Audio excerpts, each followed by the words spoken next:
Magandang araw po mga Queen Hunter. Ito po ang isi-share ko sa inyong barya na ito ay 5 piso. Ito po ay BSP. Share ko lang po sa inyong ito para makapagbigay ng kaunting idea sa paghahanap ng mga coin po o paghahunt po.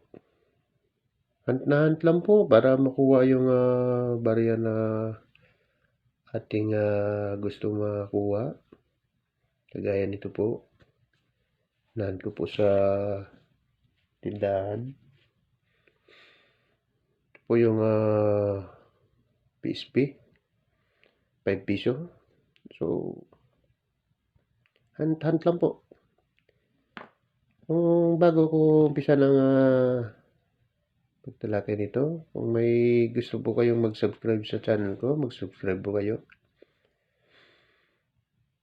Kung hindi naman po, okay lang. So, alam ko kung nakapag-subscribe na kayo. Kaya, umpisa ko na pong pagtalakay sa baryang ito.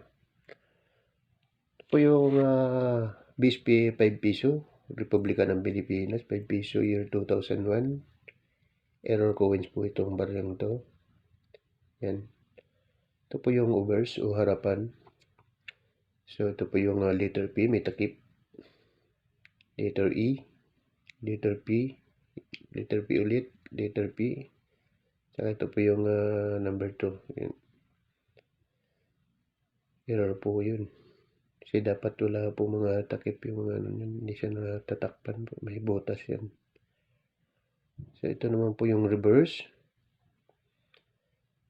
Bangko Sentral ng Pilipinas. Kaya po sa BSP.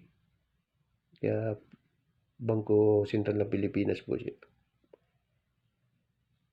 Ito po nakita mo po yung number 9. Ay, ron po nakasingit na dito.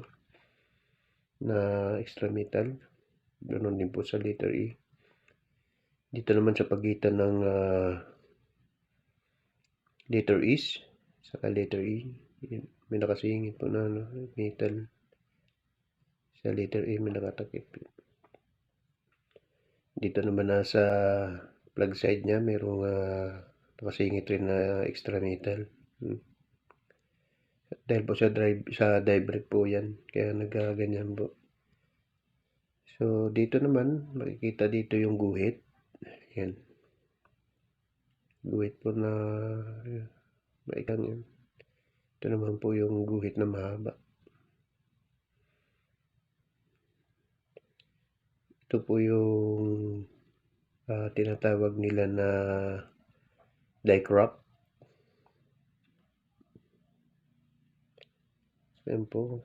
Makikita mo dito yan. Mahaba yan po. Yan. Kaya tingnan mo yung letter T nagkaroon na ng bukol sa gilid. So, yan pong error ng baryang ito. Yan. Sana pong mapanood yung video ito at saka maka-hunt din kayo ng mga ganitong barya. Alam ko baka may kasama pa itong mga ganitong barya. Hunt lang po. Tuloy-tuloy lang para makakuha ng barya na gusto natin. Unais natin makuha para gawin nating koleksyon. Maganda po maghahanap ng mga barya. Gawing koleksyon.